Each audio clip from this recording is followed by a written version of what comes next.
Hi, this is James. Welcome to Slaying Sober, where we tell stories of addiction, recovery, and hope. Wherever you are in your sober journey, know that you do not stand alone. Some 22 years ago, a young South Australian and a young Victorian met in the southwest of England in a place called Bristol. These two snakebite aficionados and purveyors of good times were bunked together above a pub known as the Walkabout. The stories that followed and the friendship that was made is legendary. Over the course of the preceding decades, distance, time, and families saw them float apart. Until recently, a chance reconnection at Gather Round in Adelaide started a conversation about hanging up the boots from a long and illustrious career of drinking. That discussion has inspired today's bonus episode of Slaying Sober, Chats with Sammy. I enjoy this conversation. It's very off-cuff, it's very, very funny, and it will inspire those looking at hanging up their dancing shoes and living a more fulfilling life of sobriety. Enjoy Chats with Sammy. I can't believe we're 20 episodes deep of this little podcast. I'm so grateful for everyone engaging, showing love, and all of my guests that have shown up in vulnerability and shared their story. As an honour to them and to help me grow this, could you please jump on, rate us on your chosen platform, and or share it with a friend, put it on your Instagram stories. This act of service is for others in recovery. It helps me, it helps them. I hope it's helped you, and I want to help others. Thank you. I will love you forever. Rate, like, subscribe, and send to your friends. Okay, welcome back to Slaying Sober. I have a bit of a different episode today for our listeners, and I'm here with my mate Levvo, an old drinking buddy of mine. We lived in a pub in Bristol for 6 months, in a super pub, and we drank and we laughed and we made a lifelong friendship, largely around alcohol. And in more recent times, we've reconnected and we share an enthusiasm for sobriety, or maybe we've hung up the boots and retired our drinking days. So I thought we'd jump on and we'd have a bit of a chat about where we're at in our lives and tell a few war stories. Welcome, Sam. Yeah. Thanks, Jimmy. Yeah, what a great intro. Yeah, I mean, we lived in a pub slash a bank, an old bank, which was brilliant. Retiring. I love the retirement word that you've dropped in there. And I love the fact that we're still mates, even though we've thrown the towel in on the booze. Yeah, Because, well, you do hear a lot of friendships that maybe subside once drinking is exited from their lives, but we've still managed to keep in touch, which is great. we have, and I've had the pleasure of taking my son over to see you recently, and we've watched a bit of footy and reconnected, and both got young families, and it's a real joy to have caught up with you most recently, mate. Yeah, it was great to have you stay, and I hope you'll come to Adelaide for Gather Round every year because, as you know, it's a magic event. Yeah, And even as a local here, we still get around it, and it's great to go and see, as many games as you can, which you did, and it was great to connect. And you've always got a place here, Gather Round or not. Thanks, mate. We'll be back next year for sure. I just hope we can get tickets. It's getting more and more difficult every year. Yeah. I've got a few connections now, so hopefully I'll better hook you up. So Good, we'll see how we go. Good man. So the pub that we were referring to was in Bristol. Now Yeah. I refer to it as a super pub, and to paint the picture a little bit, Bristol is a large student town in the southwest of England. There's, I believe, 40,000 students that live in Bristol. I So didn't you even can, know that. yeah, so it's hectic. It's where drum and bass originated from. The godfather of drum and bass, Ronnie Size, is from that neck of the woods, and we found ourselves living in this building. I think it was a 300 year old building in Corn Street in Bristol, and it was an old bank over 4 levels. And it was a super pub, wasn't it? Yeah, yeah. Well, it had that downstairs area, which I think capacity was, I think it was between 800 and 1,000. Yep. And then upstairs, I can't remember the capacity, but on Saturday nights, we were just absolutely slammed. I've never seen anything or worked in an environment like it. Yes. Yeah. Well, they reckon at one point there they were taking, because it was a sports bar as well. So we'd open at 10 o'clock in the morning, and then we'd serve through till 3 o'clock in the morning on a Saturday. And some of those days when they'd have like your big football matches, it might be like Liverpool versus Manchester United, and then Arsenal versus Tottenham, or whatever it Or is. Bristol City versus Yeah, Bristol yeah. United. Was it Bristol Bristol City. United? Bristol City were the one, and then Bristol Rovers were the Bristol other Rovers, that's right. Yeah, that's when And we then- had to take the chairs out the pub because people Yeah, would throw yeah. them. Yeah, absolutely. It was raucous. They reckon, though, on the biggest days that we were there, and this is back in the mid 2000s, they used to take £250,000 on their busiest Saturdays. That Now, is unbelievable. yeah, well, that was when the exchange rate was 2 to 1. So you're talking $500,000 In a that day's they'd work. taken a day's work. Yeah, yeah. And obviously take out costs and that's still a pretty heavy profit margin. I think they were going all right. I think it was owned by a venture capital company, but the other level that you didn't mention in that several levels of this place was on the third or fourth level. We lived there. Yeah. So there was about 6 staff upstairs. Yeah. What an experience. And I know loads of Australians have lived at Walkabouts, but you just cannot describe it to anybody until you've actually been there. Yeah, yeah. And this one was wild as well. Like, it had its own hotel out the back. It was really like different from the Shepherd's Bush Walkabout or some of those other ones in London that are those flagship walkabouts. Yeah, yeah, yeah. Although it was just as wild as the Shepherd's Bush Walkabout that I'm sure we had some fun times at as well over the years. Yeah, I'd like to think so. I think we gave it a fair crack. We did. We gave it a really good. I think the snakebites were the drink of choice back then. Yeah, £1.50 snakebites. What's a snakebite? Do you remember? I think this is correct. It's a half lager, half cider with a dash of red cordial. Is that right?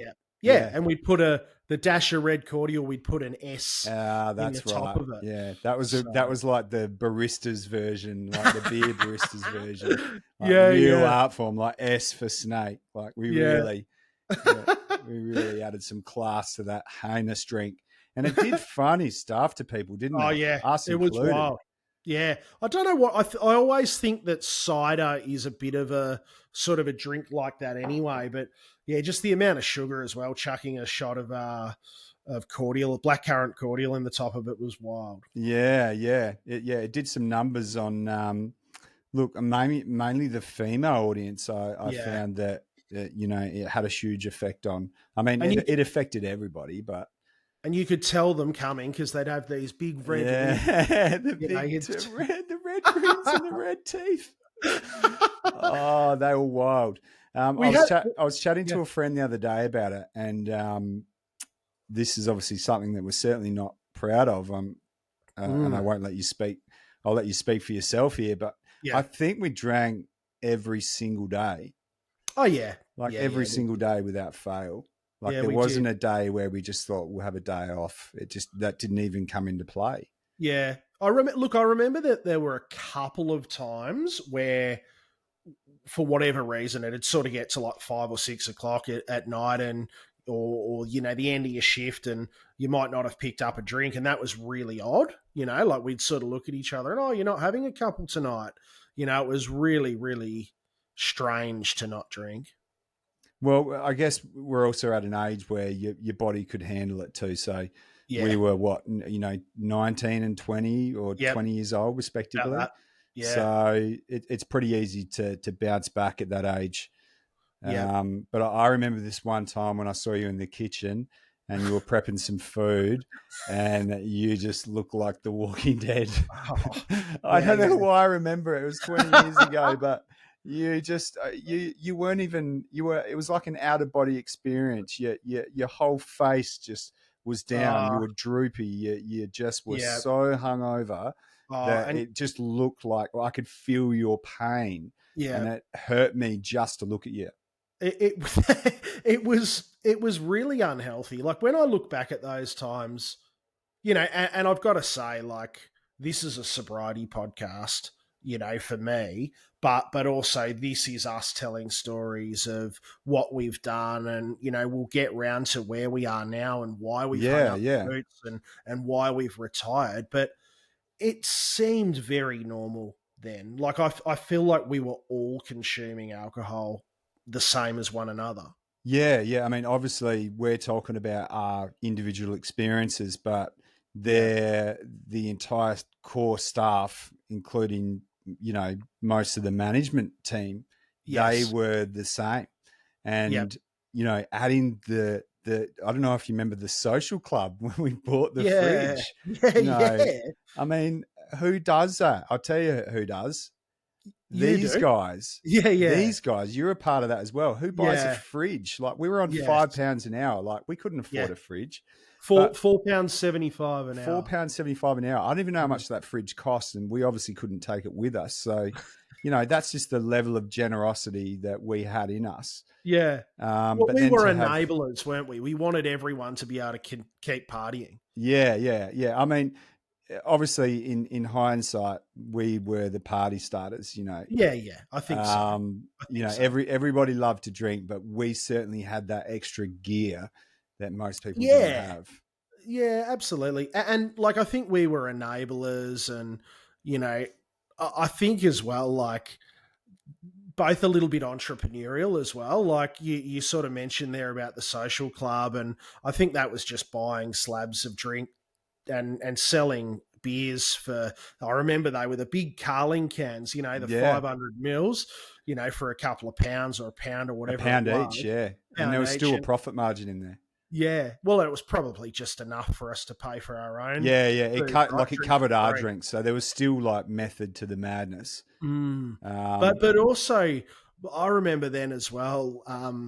Do you remember selling those shots out on the floor? Do you remember that? yeah, yeah, So we it was such a large premise. And do you remember, like, back in the days where they used to, the hot girls, the promo girls would come around and they'd pour these shots, and, it'd always be the best looking girls, perhaps with the best cleavage, and yeah, they'd be there trying to entice these blokes into buying shots, and girls for that matter. yeah, yeah. And they used to wander around, these gorgeous girls, and they'd come back and, how many have you sold? Oh, I've sold 20, I've sold 10. And I said, give me a crack. And I remember you and I went out with these boxes of, like, I think it would have been 40 shots, and we were selling them for £2 a pop. Yeah. And I remember once at the end of the night, like, I was blind because I was going around, you have one, I'll have one. And of course, these customers are buying them for us. And they were called twisty shots. And you'd pull the That's top off, right. and there was like a cream liqueur and like a disgusting coloured That's right. liqueur. It's all coming back to me. And we'd slam them down. So I'd be walking around. So you got a mix of both, didn't you? You got a mix of the Yeah, liqueur and then the yeah. minty flavor. Yeah. Yeah, like diabetes and more diabetes, Yeah. just swinging it down. And I remember, like, on the first night that I came back, like, one of the managers went downstairs and said, like, someone's been stealing these twisty shots. Like, you guys, like we don't have any more left. Like, you guys have been stealing them. And they sort of pulled me to one side and said, James, like, someone's witnessed you like drinking them out on the dance floor with people, and we like have accusing you of stealing them. And I said, no, no, no. And I had this uh, like an apron on, and it was just full of money. Like, and so these girls had been selling 20 shots at a time, and I think we sold like 450 in a night, and like probably drank 50 of them as well. And the boss was like, no problems, you can do that every week. So that was the job. That funny? So that's the introduction to the entrepreneurial side to, our personalities was, give us a challenge and we'll see how we go with it. Well, and also it enabled us to drink on the job as well, Levvo. Like, we probably were able to manipulate it to serve ourselves as well. Yeah, it's funny how you look for any excuse when you're in that situation to be able to drink. I think the whole concept of drinking at work, because it's exciting as well. You're not supposed to do it in our standard culture. You can't just go out and drink. So being overseas and not being allowed as such, but being able to get away with it there was something exciting about it. So we definitely took advantage of it. We did. We certainly did. Do you remember, what other stories do you remember from there? I mean, there was so many. I just remember the fact that going upstairs, there was always that guy Stewie who was on the guitar, and there was always tracks that were being played on the acoustic. But, just I guess in terms of alcohol wise, there was that one night that I think we were up to about 6 o'clock in the morning, and someone said, I'll pay someone £50 if they go get bacon and eggs. And I said, well, if you give me £200, I'll do it naked. And, I said it as a really flippant comment, and that was all it was supposed to be. And then out of nowhere, people started pulling money out of their pockets like, yeah, we want to see this. And then I started getting really scared, James, because I didn't think, because we're all on such a short amount of money, I thought there's no way that they will come up with that level of cash. And for whatever reason, they managed to come up with the money. And then because I'd said it, I couldn't back out. That was a week's wage for us. 200 quid was a week's wage. Well, that was a lot of money back in 2000. What year was it? 2004. Yeah. And so I remember getting Starkers, and I said, can I keep my jocks on? And the boys said no. I thought that might have been a pass, but anyway, they said you can keep your socks on, and we're sending a watcher to make sure that you do it. And I said, well, I have to come back with the bacon and eggs. So what do you think I'm going to do? You think I'm just going to run off with no clothes on?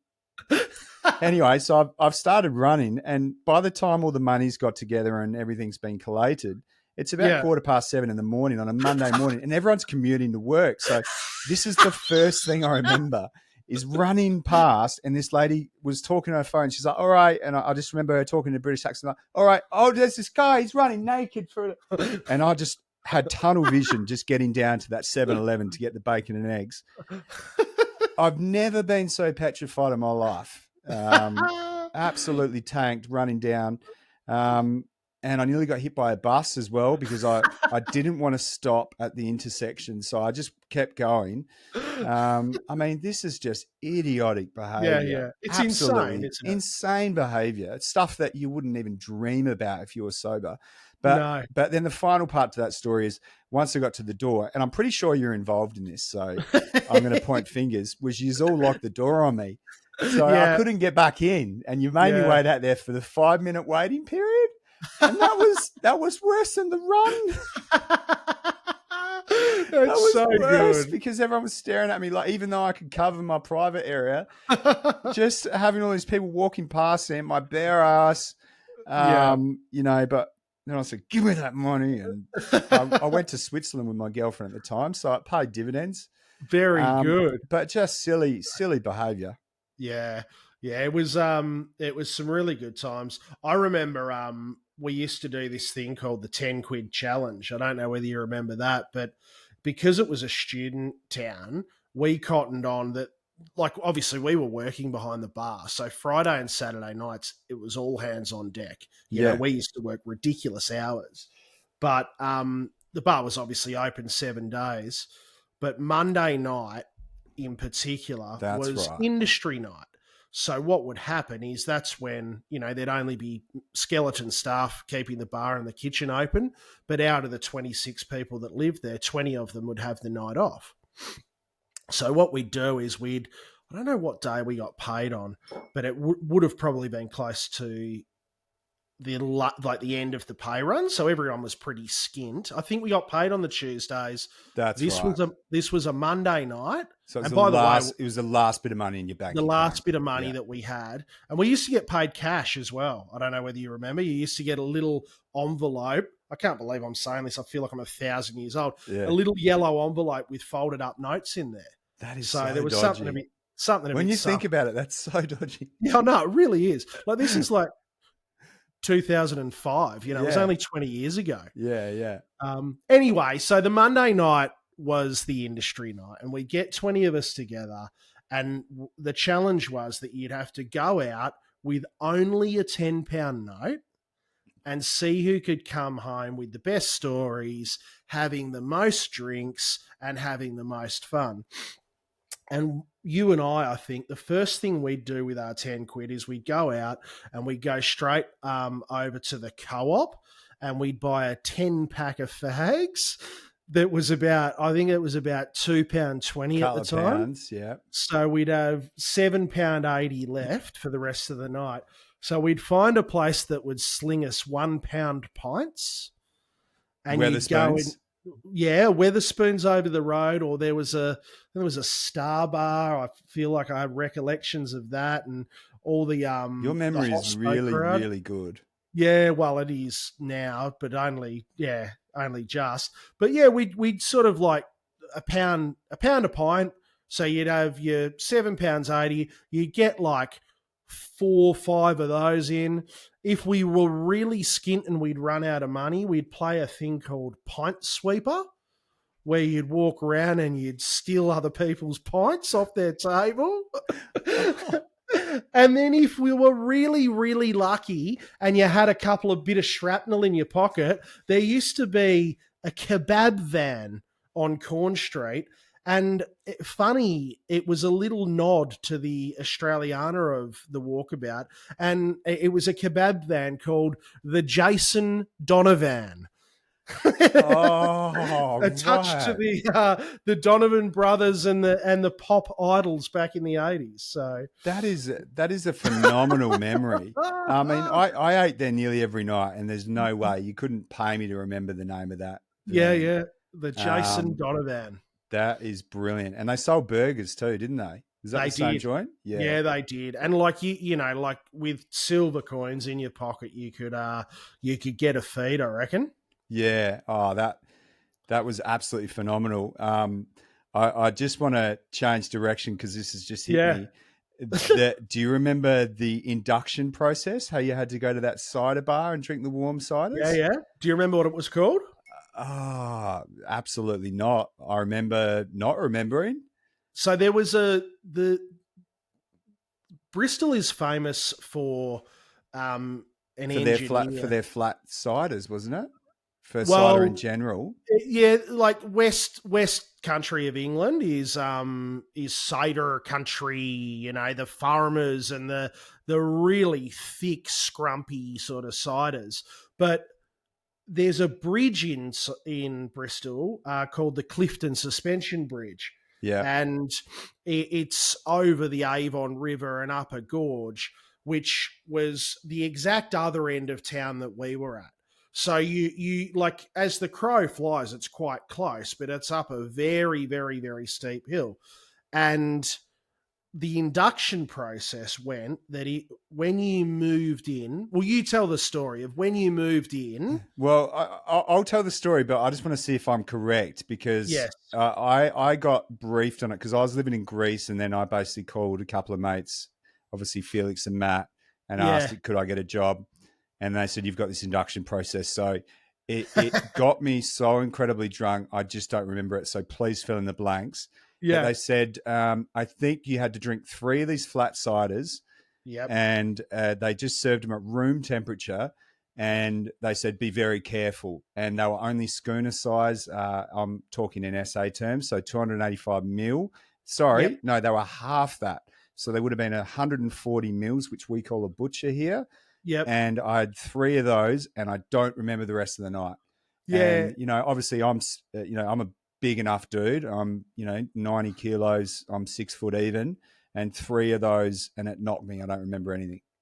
So I remember the name of the cider, and What was it?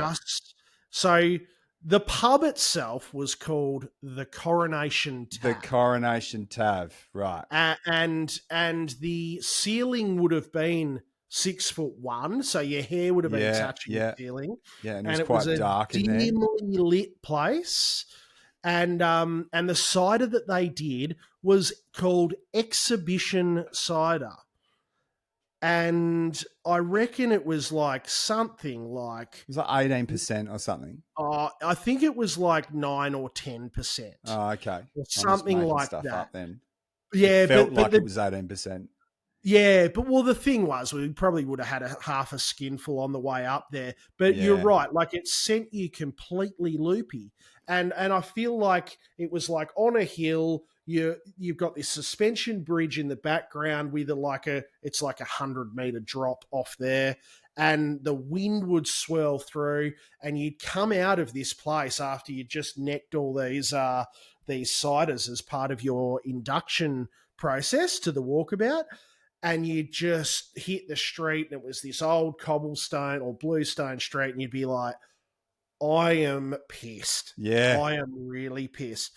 And not it happened more than once that people got pushed home in a wheelie bin down the hill from Bristol, from the Clifton Suspension Bridge. I mean, in all the times I've been drinking, it was always a gradual process. But whereas I remember that one being so rapid, from being like almost feeling dead sober to absolutely shit-faced instantaneously. And that like almost scared me in a way. Yeah, it was like taking drugs. Like it was like having a line or whatever where you're just like, bang, I'm immediately affected by this. Yeah. And I feel pretty off chops here. It's funny how you say there's like a perfect storm of circumstances that made it happen, because, I did feel like there was other factors at play, because I was like, how can this one miniature drink cause so much effect? And it did it to everybody. And then I remember seeing other people come after me and then just going, I almost feel sorry for them in a way. And it must have had something as well to do with the fact, like, I'm in this place, I don't really know anyone, and they're taking it was like a true initiation. And I think it just overwhelmed the senses. That's the only way I can best describe it. So it's back to that whole perfect storm. But doesn't that say a lot about our culture and our generation growing up, where it was just so glorified, where like we talk about all these instances in just this short amount of time that we've been talking that are just like, let's get blitzed. Everything from the initiation process to the first night to everything is all based so heavily around alcohol. And in reflection, it almost makes me, it does make me a little bit scared in the sense of it is scary how ingrained that was in, in our livelihoods growing up. Look, and they're the good memories as well for me. Some of those, like, it wasn't without its problems. Sure. Like, there wasn't without its problems, and it wasn't without its dangers and risks and all of those sorts of things. But we had a lot of good time, and I think a lot of it was round. We weren't isolated; like, we were really connected in our consumption of alcohol in this specific time of our lives. Yeah. Do you think if alcohol, do you think if we're in the same situation that we're in now, do you think we would have developed as strong a friendship, not just me and you personally, but as a group? Or do you think that factor was the binary? Well, you and I are probably the only ones that still speak out Yeah, of that's that true. group of, like 20, 30, 40 people that went through there. I remember coming back. I moved to London afterwards, and then I moved back, to Melbourne after that. And like continually thinking, oh, we'll all catch up. Like you lived like literally 24/7. Like there were weeks other than this across the road to the other pubs, like more or less did not leave that building really, Yeah. because it was all working, sleeping, partying around that. Like we were all pissing in each other's pockets, and I really thought we'd formed some brotherships within there. But really, like those people have come and gone, and it's only you and I that I know of that are still. Actually, a couple of them got married, I think, but other than that, like it's you and I that are still in touch. Yeah, I guess they become your family for that period of time when you don't have a family around.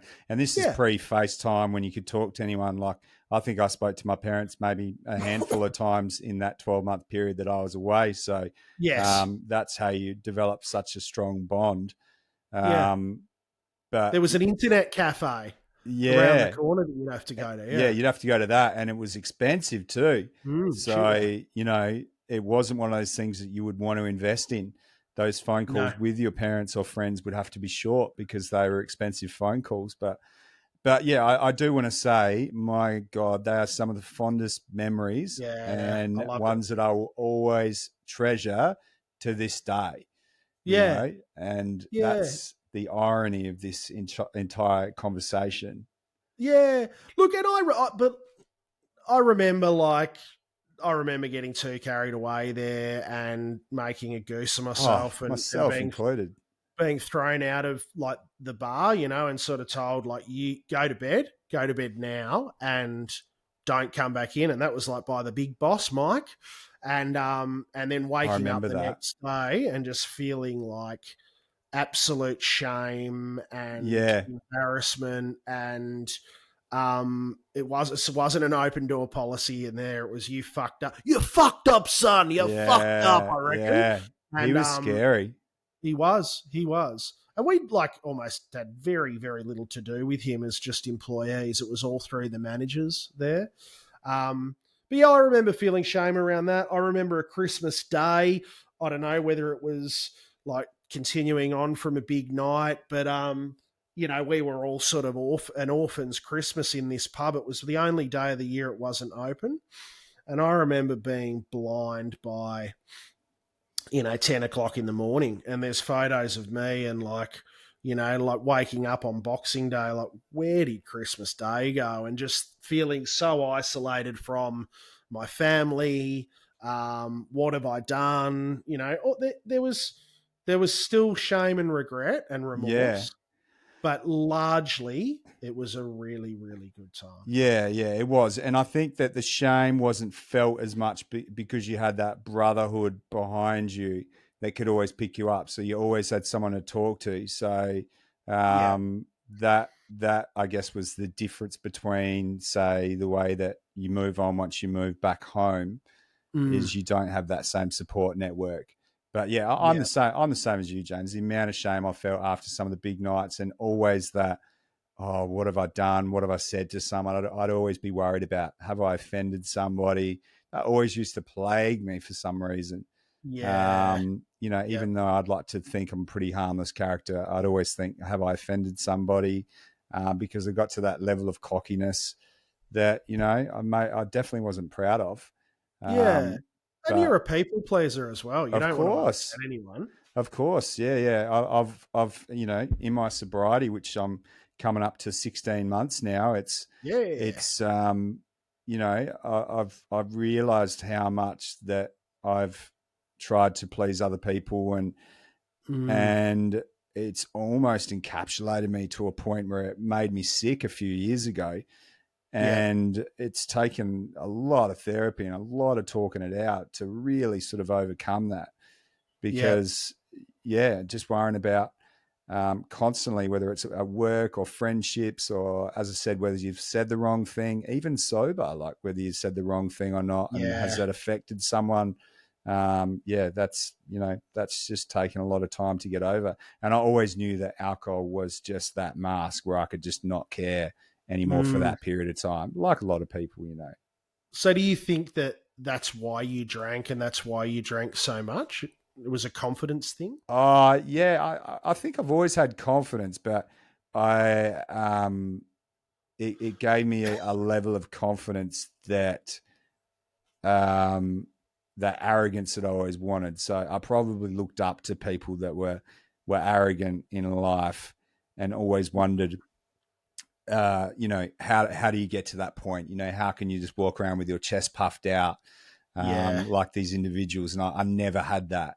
So I could always hold down a conversation and I could always talk to people, but I could never get to that point where I, was just almost cocky. And booze Yes. gave me that, but I turned into a fucking wanker at times. Yeah. And Yeah. that's the fine line is, it was like, 7 drinks and I was a good bloke, funny to be around. 9 drinks, I was turning a bit cocky, and 11 drinks, I was just a knob. And Yeah. then trying to find that balance it's borderline impossible, James. Like, Yeah. Yeah. Yeah. how do you find a balance when you're intoxicated to get to that happy point where people enjoy your company and you're not going to, get to the point of blacking out, which I Yeah. did with a lot of my drinking. I was a Yeah. blackout drinker because one, my anxiety, and two, it would get me to sleep because I always had Yeah. issues with that, with getting to sleep at night. So that was one of the main reasons. Yeah. Yeah. Look, if I've had 2 glasses of champagne, you want to be around me.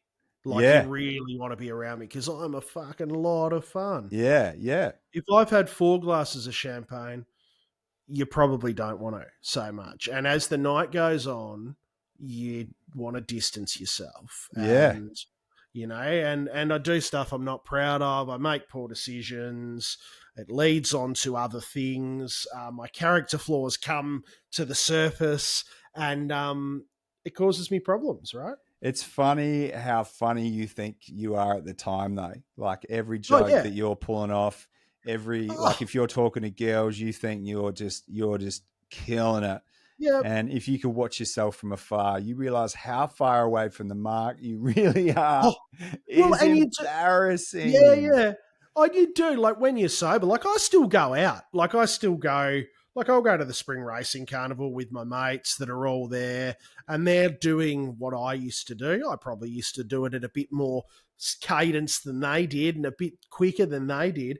But I'll be watching them like betting and talking to girls, and I'm just like, boys, your Yeah. game, like um, yeah, it's a lot easier to notice when you're sober. And I Did find as well now, like I get to a point of the night where I sort of know, like nothing else good is going to happen. yeah, There's no benefit in me staying on from now.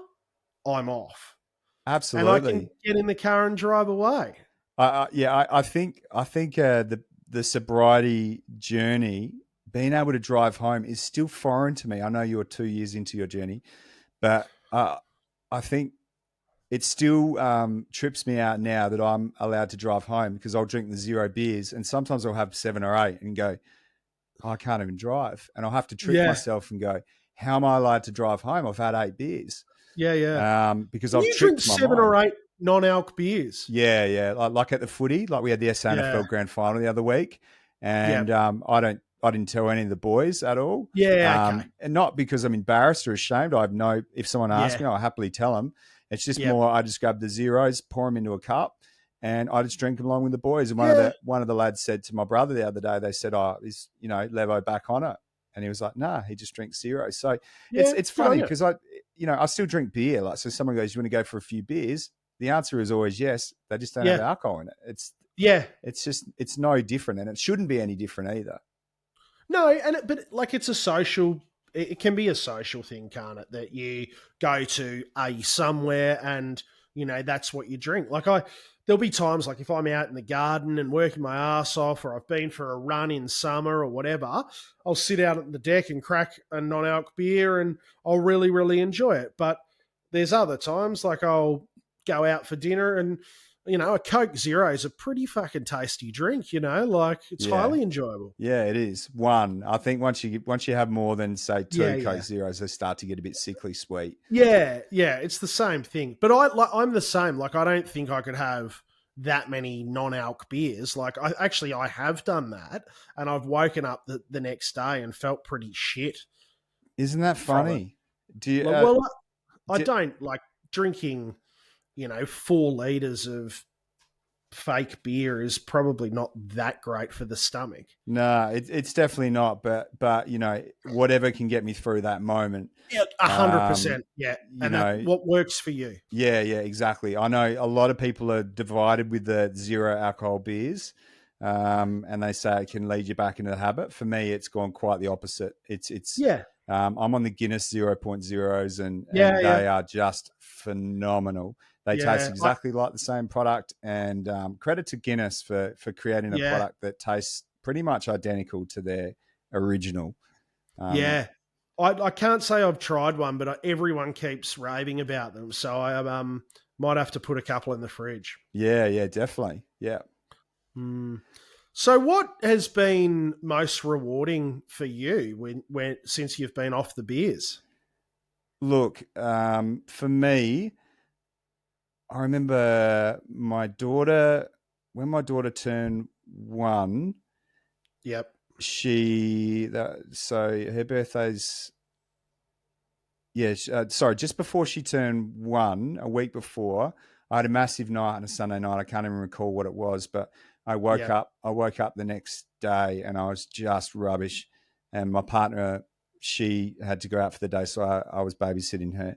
I was looking Yep. after her, and Fathering, I believe, I is was what it's fathering. called.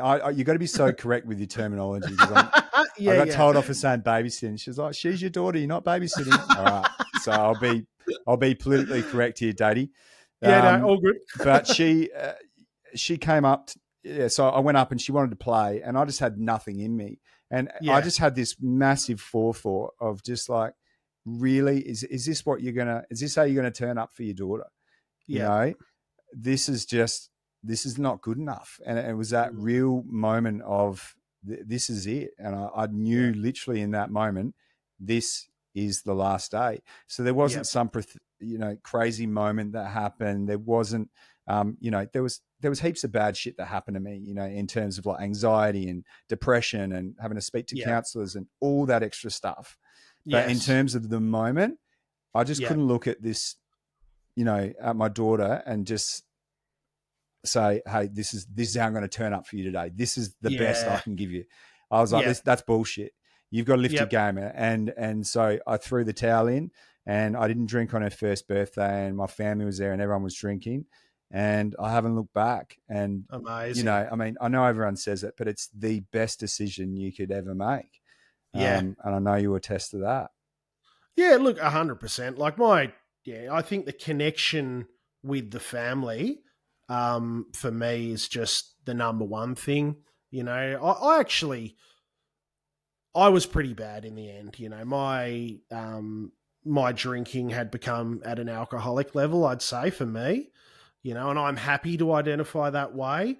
And I got to a point where I wasn't able to love myself. Yeah, So it was really, I was in a very, very bad place and a very, very dark place. So I did it, the rehab way, because that's the way that I needed to do it.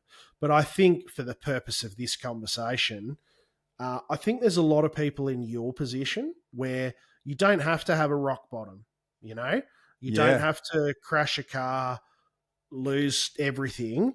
You can get to a point where, to talk about retiring from drinking, where it's like the AFL footballer that walks in there and says, my body and my mind are not up to the rigors of AFL yeah. football anymore. I You know, and when that's when a when you come up with that reference, the retirement, it is the best analogy you can come up mm, with because my body just cannot take it anymore. My hangovers yep, were getting to 4 and 5 days. Like I yes, was recovering on a Friday which like I don't even think people would believe me if I said that. And when I say recovering, it's not like, you know, I'd still function, go to work and whatever, but I wouldn't feel 100% until a Friday. And then I'd go and do it again. And I started thinking, this is just ludicrous.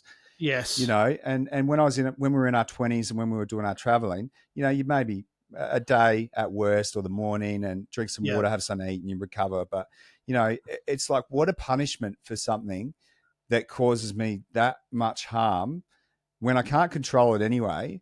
You know, it's just the what am I supposed to say here? The cons outweighed the pros far too heavily. So it became it's that unbalanced. Precipice. Yeah. Well, and like as you get older or how you consume or whatever it might be, you're actually either pissed or hungover for more of the time of your life than you're not. Yeah. And that's not acceptable. and the other thing is like trying to moderate for me was a disaster. Like I would spend like we would go out to, you know, weddings or functions, and you know my partner would just make me eat. She would be like, "You're eating." She'd make me like a sandwich or something. I'd be like, "I don't want that," because I'd already put away a couple of beers. And she's like, "You are eating this now." Yes. And so I'd eat this sandwich, and then, you know, and then it would make me like more sober, and I didn't enjoy it. So then I'd drink more to catch up to it. And so just chasing this high just became, and then at the end of the night, she was constantly telling me to calm down. It just became this battle that was just too hard. Like the battle to try and stay in moderation became harder than the actual end result, if that makes any sense at all. Yeah. And you find like, yourself... I can't moderate anymore. This is just too hard. It's all or nothing. And that's always been my personality when it comes to business, when it comes to anything in life. And I just had to throw the towel in. I was like, you win this alcohol. I cannot moderate you at all. Yeah. And I've tried that. Like, I remember one weekend these boys had a barbecue on, and I went through a shameful patch where I'd had a big weekend. I'd had to apologize to the wife. I'd made a goose of myself. I felt like a real idiot. And you know, I'd start to make ridiculous promises like, I will only drink mid-strength beer. Yeah. The mid-strength beer one. That's a good one, isn't it? Yeah, the old mid. And then I'd show up with a slab. And funnily enough, if you drink 24 mid-strength beers, you're still fucking pissed. You know, you can still make a goose of yourself. I love the mid-strength beer argument because you just end up drinking more, or you just drink whatever your mates have got at their house and your mid-strengths end up staying there. Or you go home. I bought a dozen mid-strengths and I just left them at the party and I drank vodka or something. Like, it's almost like a psychology thing. Or you go home like a mate of mine did next to his wife and he pissed the bed. It's like, no shit, mate. You've drank 7.5 litres of mid-strength beer. So you're going to piss the bed. Isn't that funny? So he's trying to chase that. You're trying to chase that same high. So you're drinking double as fast. I mean, there's no logic. The logic is just, you know, it's absolutely mental. I mean, I don't know about you, but for me, wine was just brutal. Like white wine, it sent me loopy. Yeah, 100%. But I really enjoyed it. And obviously growing up in a wine region, or like not growing up, but spending a lot of time in a wine region didn't help me. And then having a good mate of mine over here who's a winemaker, it's just not, it's a recipe for a disaster every time. And you just get sick of it. Did you ever get to that? Did you ever get to that point where just moderation was just such a nightmare to even combat? It was like it always was for me. Like I was a binge drinker and a blackout drinker, so there was no moderation for me. I was drink until there's none left, you know. Yeah. But to talk to what you said about the wine, like, you know, I used to think I was a real fancy bloke. Like I'd show up to a whatever with a $50 bottle of wine and fucking whoop-de-doo, I can drink like a gentleman. Yeah, you know? yeah. It's got that elite status behind it, and you know, and you feel fancy, and you know all of this sort of shit, but you're still just a Darrow. Like you might be drinking expensive wine, but you're still an expensive wanker, really. Exactly. And the one of the schools I worked at years ago, there was a group of mums that would catch up down the road in a park and they would drink wine, and it was almost glorified and praised. But, had they have been drinking Jack Daniels and Coke out of a can, the cops might have been called. Who knows? Like, Yeah. I don't want to stereotype here, but it does have that glamorous look to it. Oh, wine, and these wine mums, and that whole narrative is getting pushed as well, which I think is, I a don't. little bit I don't want to be dangerous. too. I don't want to be too middle-aged white blokes talking about mummy wine culture. But Yeah. fuck me, like Yeah. it's a really, really dangerous thing. Like drinking fucking glasses of Sauvignon Blanc whilst your 2-year-old's in the bath. Like, Yeah. don't know about that. Like, does that really work? Yeah, and that's Well, not to be critical of any of the mums. Like, that was a no. path that I was heading down. Like that's not a mummy wine culture thing that I'm referencing specifically. I'm saying it sounds fun. Like, it sounds like a really fun time. Like, you've got this kid that you've got to look after all day, and they're beautiful and you love them, but your reward at the end is this massive glass. And that, let's be honest, James, the pours that I'm sure you do and that I used to do, they weren't standard pours. Oh no! When you saw a goldfish swim by, like that was a giveaway that you probably, or there's less in the bottle than there is in the glass. You're in trouble. I know that the one glass thing has been thrown around, but I took the piss, pardon the pun, in terms of that glass pour. Like, I would knock off a bottle of wine in 2 glasses. Like, we had these, we did have these cocktail glasses, and I'd say, oh yeah, I'll just have 2 tonight. And I did have 2, but they were like, they were massive. And, or the other one is, I only had 2 glasses, but I didn't tell you how many times I filled it back up again. Do you know what I like? I like that we can laugh about it now because, they were scary times for both of us. So in reflection, it's nice to be able to laugh about it now because I feel like we dodged a bullet. Like, in terms of, timing and everything. And I hope that these conversations as well, like, I think, I don't have any statistics about this, but I get the vibe that kids that are coming out of like school age, late teens, early 20s, there's a bit of a culture, a bit of a movement of why am I putting that stuff into my body? Why am I, it might be framed as calories. How good is that though? How good is that? Yeah, like, what exactly a fantastic thing for the youth growing up with that mentality. Well, and then, like, for a bloke as well, like, our minds are still developing. When we were there plying exhibition cider down our necks 20 years ago, like, our brains weren't fully formed. Yeah. So for them at that age, they've got a lot to work out. And I don't know whether clouding your judgment with alcohol is of any benefit.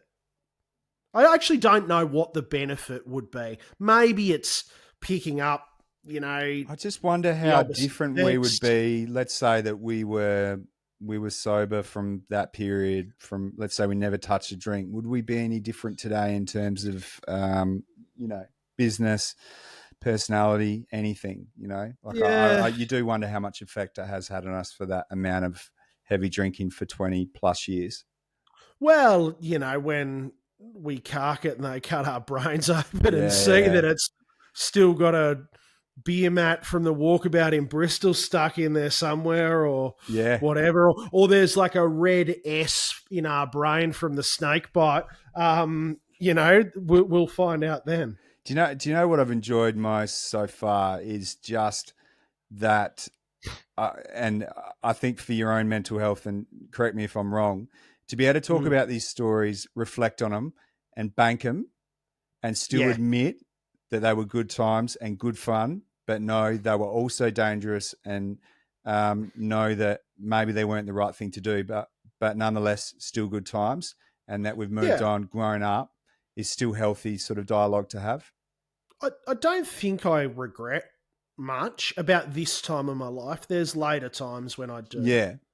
But about this time and in my 20s, I don't know whether there's a lot that I regret.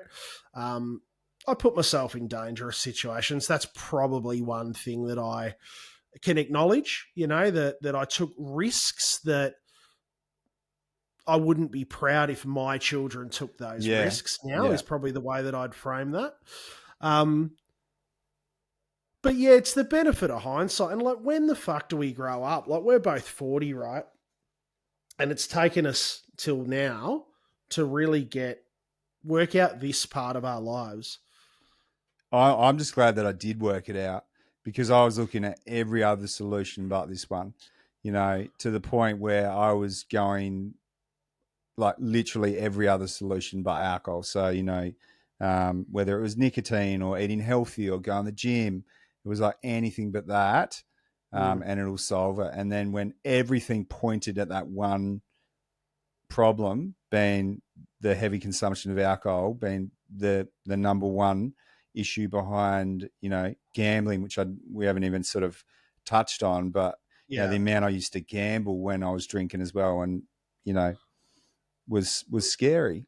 And that's another, just like chasing dopamine as well, though. Like, yeah, it's the same chemical in your brain that you're yeah, chasing. Like, what happens, and I'm not a scientist, but when you drink, your dopamine levels they rise up, right, through time, and that's why you need to drink more and more and more to try and get to that peak, that ceiling, right?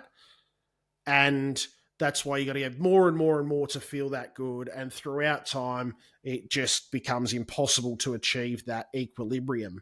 And it's the same with gambling. You need to add that on top of the dopamine to hit that barrier, and it becomes an impossible task. Yeah. And there's something missing that you need to address. And as I mentioned earlier on, it was like, through therapy, I've been able to, work through some issues, and obviously some of them date back to my childhood, but overall, it's just, a lot of it is just being comfortable in my own skin, being honest and living an honest life, and just appreciating the little things. And that is the biggest cliche, and I get it, but just waking up and just getting to spend time with my little girl, and just going to work and trying to make a difference at school, just brings me such a greater joy than I've ever felt, like from since I gave away drinking back in May 2023, so 2024, sorry. Those big changes. It's funny, like what you just said then, that you tried everything. I can really relate to that. I spent probably my whole life thinking that there was a part of me inside somewhere that was, and I didn't know what it was, and I didn't know whether it was a trauma, whether it was a mental health thing, whether I needed a new job, I needed to move to a new place, I needed a new girlfriend, I needed a new house, I needed a new career, whatever it was. I always felt like what needs to change.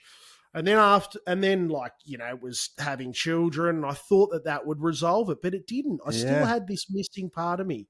And I was unhappy, I was unhappy because of it. And looking from the outside, that is such a phenomenal thing for someone like myself to hear, because seeing what you've done with your business ventures, your wife is amazing, your kids are beautiful.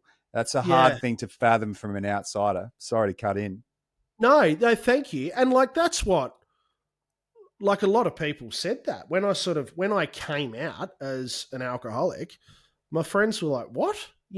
Some of them are like I knew you had with the life of the party and enjoyed a good time, but really, is it that bad? And I was like, well, I'm fucking waking up in the morning and drinking, it's pretty bad, And I was able to sort of, try and hide it. And I became more and more isolated and all the rest of it.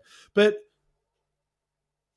before that happened, I was looking, I was speaking about all this hole that was within me that was missing.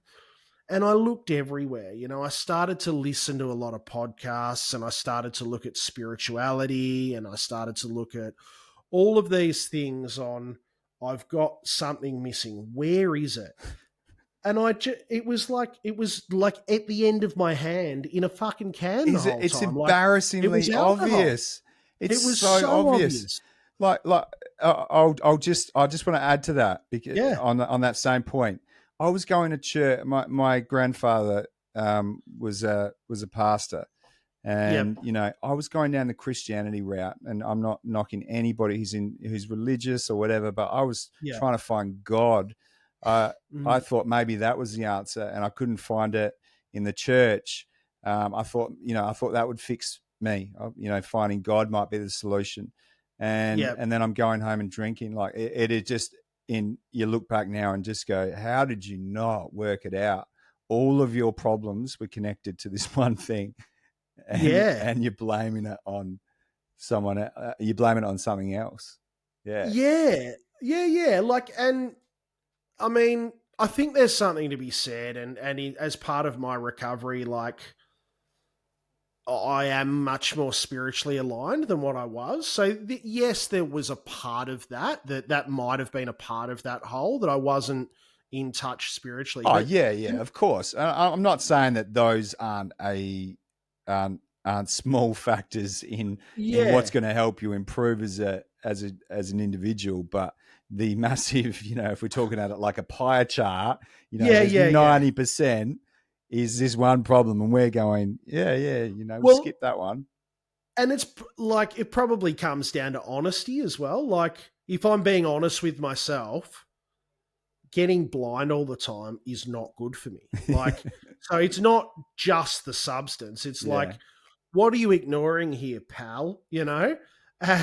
And like, to speak of, like, from religious connotations, like, I sort of think that there's a bit in that as well. Like, when you talk about, the Ten Commandments and all of that sort of stuff, like, Oh, you know, 100%. believe something bigger, you know, don't murder, don't shag your neighbor, don't lie, just be honest. Like, they're pretty good principles to follow in Yeah. life, really, aren't they? Yeah, I mean that's the Buddhism path, Mm, and yeah, those morals and principles are so important. I think the don't lie one is arguably the most important, like being honest with yourself. That's something that has taken me a long time to get used to, but yeah, um yeah, I mean, have you ever heard that phrase, lies make you sick?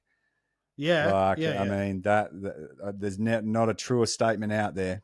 Like, especially when yeah. I was drinking, and I was lying to myself, I was lying to other people, and Mm. it was making me physically sick.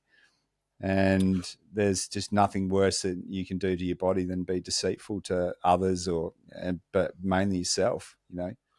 Yeah. Look, and I've said this publicly before, that at the end of the day, like, I kind of look at it, people call it an inventory, but the general gist of it, Levo, is that at about this time of the day, I go, right, what have I done today?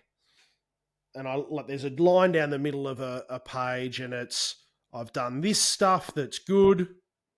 And then you look at the other side of the ledger, and what have I done that isn't good? You know? And really, there's not much there anymore. And it might be something like, I raised my voice at my kids, and if they're in bed, I can't do much about it, but the next day I can be a little bit more loving and a bit more kind, and realized why I'd raised my voice and what my issue was, not their issue. It's a me issue, Yeah, and and address it the next day. yeah, And then I put my head on the pillow and go, I can sleep really well because I got nothing to worry about. exactly. And it is really, really hard when you go for a football team like Carlton. You know, Yeah, exactly right. I mean, Exactly the right. mental health struggles that team puts on you are just crazy. Not worse than Essendon, but still up Yeah. there. Oh, You're, and it truly is. But like, it's funny you say that, because I used to sit there and watch the football, and I'd yell and I'd get animated and I'd scream and I'd carry on, and I'd be cursing at the screen, and, oh, it's all the umpire's fault and all of that. And I it's like, love that one. well, yeah, yeah, yeah, exactly right. It's like, you know what? It's just a game. It's Yeah, entertainment. It's a bunch of dudes running around a field sniffing each other's bums. yeah. Like, good on them. I've had to take a lot of investment out of it because I just see what it does to people. My brother and my old man, they lose too much out of that game. When the Crows got knocked out in straight sets, they were just emotionally just exhausted. They're checked Yeah, out, and it is I can't do it and anymore. and as well, like where blokes, domestic violence rises. It can be a really, really ugly place. How invested some people are into a game of sport. Yeah, absolutely, and it all ties back to what we're saying with the the venues and the excess of alcohol and the excess of people drinking and Yeah. yeah, and to step back and see it all from afar or Mm. from a different lens is truly mind blowing. Yeah, yeah. So what's on the horizon for you in your sobriety and your life? In terms of me personally, what I've tried to do is invest my time and energy into creating startups. So Yep. I'm looking at a couple of startups that I'm building. I've run a couple of eBay accounts now and Etsy accounts. So I just keep myself busy through minor business ventures Yep. and also do a bit of wedding DJing on the side. So I've Hey. found other ways to keep myself entertained. Yeah. Um, certainly, like football season was a bit different without drinking, but I've still found it Yeah. entertaining.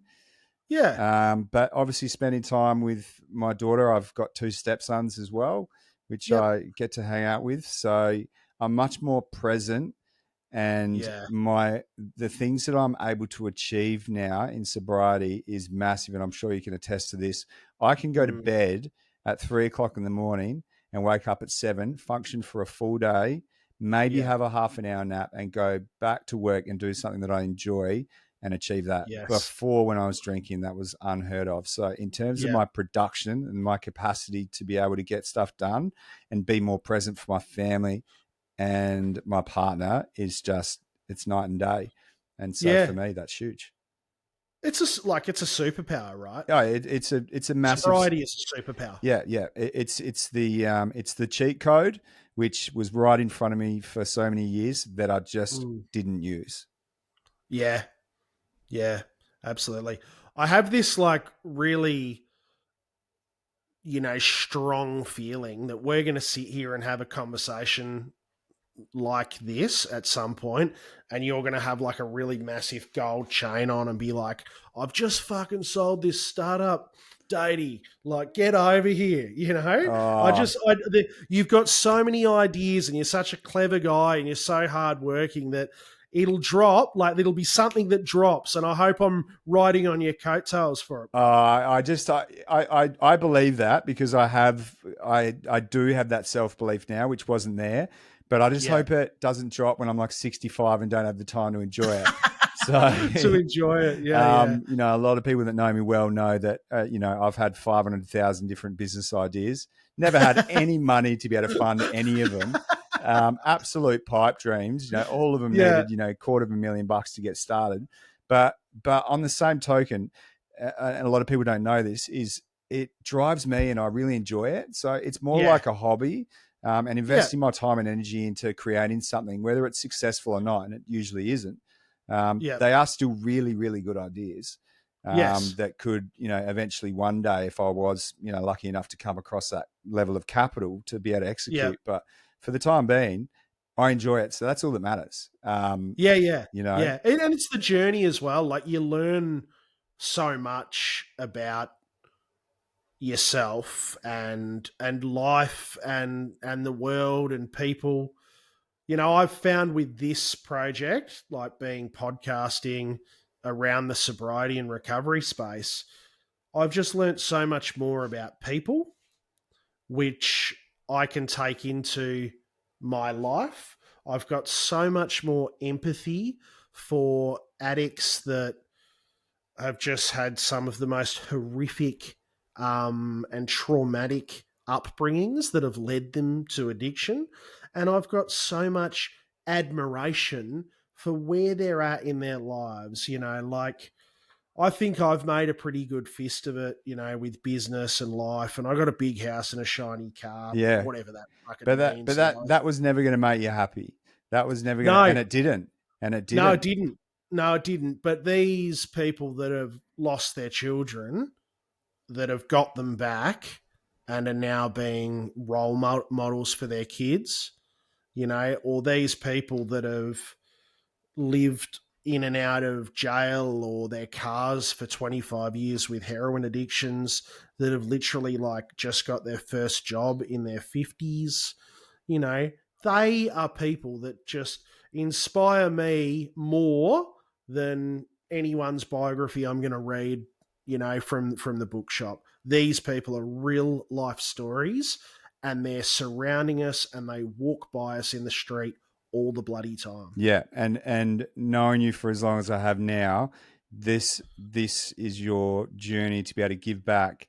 And after listening to a lot of your podcasts, the way that you're able to help people is massive, and that has got to give you a level of fulfillment that you can take to the bank every day. Well, you hit the pillow. I can't take it to the bank because there's no money in it. Well, not yet, anyway. But I can take it to the emotional bank, and that's what it's about for me. Yeah, of course.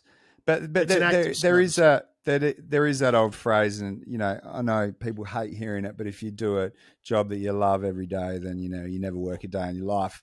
You still have to believe in that theory. So if this is something you truly enjoy, then for it to even pay your power bill is still a massive win. It doesn't have to pay for your house and your mortgage and your kids and expenses, but to be able to get something in return is always nice. Some form of return is always good, but it's good to see that you're really enjoying it, changing lives. Like, I'm really proud of you, man. Like, you're killing it, brother. And I'm proud to call you a mate. And I think this is something we should probably do more often, even if it's not on this platform, even if it's just on something else. But I think, however it looks, even just sitting here, mate, chewing the fat for an hour or whatever, like it's been really, really enjoyable. And I too am very proud of you, mate. And thanks, mate. When we sort of stumbled across that we were both, retired in our drinking escapades. Just for anyone who doesn't know, we didn't know respectively that we were both doing it, which was that was pretty. That's a pretty weird thing. Two incredibly heavy drinkers. Yeah, I think it was me saying, "Look, mate, I'm coming over, but just so you know, I'm not drinking." And I said, "I've just got off it as well." Yeah, neither am I. Yeah. So it wasn't like you inspired me to do it. Like, we both made a decision at a really similar time, and look at it how you will. But I think that's fate in a way, because I was really worried about you coming down, because having a good mate like you and such a heavy drinker and all those times we had, I was like, this is going to be really tempting, to the point where I was almost not going to catch up. And when you told me, I had this like wave of relief, just like, he's not drinking, thank God. Yeah. Because I was just too early in my journey. I was like 6 weeks in. You could have talked me into it straight away. Like Gumby. Yeah, exactly. But one thing I will say is, if you can do it and if I can do it, anybody can do it. Like, what a cliche. Like, if you saw what we got up to back in the day, my God, like, the trouble that we got ourselves in, anybody can do this. It is worth it. Every single step. Yeah. And I don't know whether I'd say I wish I did it earlier. I do. Like, I do wish that I did it earlier. I don't regret some of those amazing times and fun times that I had, but I do wish I'd had this life that I have now for longer than I did. Yeah. But those stories, and we only told like 8% of them. There is so many there, and you remember them, funnily enough, more than I do, which I don't understand to this day because they're still only so talking hazy. about it. It comes up when I talk about it. Yeah. But yeah, they're phenomenal times, and I think, like, for anyone else who's lived an experience similar to ours in that blackout region for such a period of their lives, there is so much more joy outside of that bubble that you just need to escape to be able to see. Life is good in retirement. Yeah, absolutely. Nice one, brother. It's been a pleasure chatting with you, mate. Loved every minute of it, Levvo. Thanks, man. Please look after yourself. And you. Bless. Thanks for joining us today on Slaying Sober. If you're sober curious, in addiction, or know someone who could benefit from listening, please share this episode with them. Jump over to Instagram and say g'day at Slaying Sober Pod and follow us on Spotify to hear the latest episodes come out. Until then, keep slaying sober.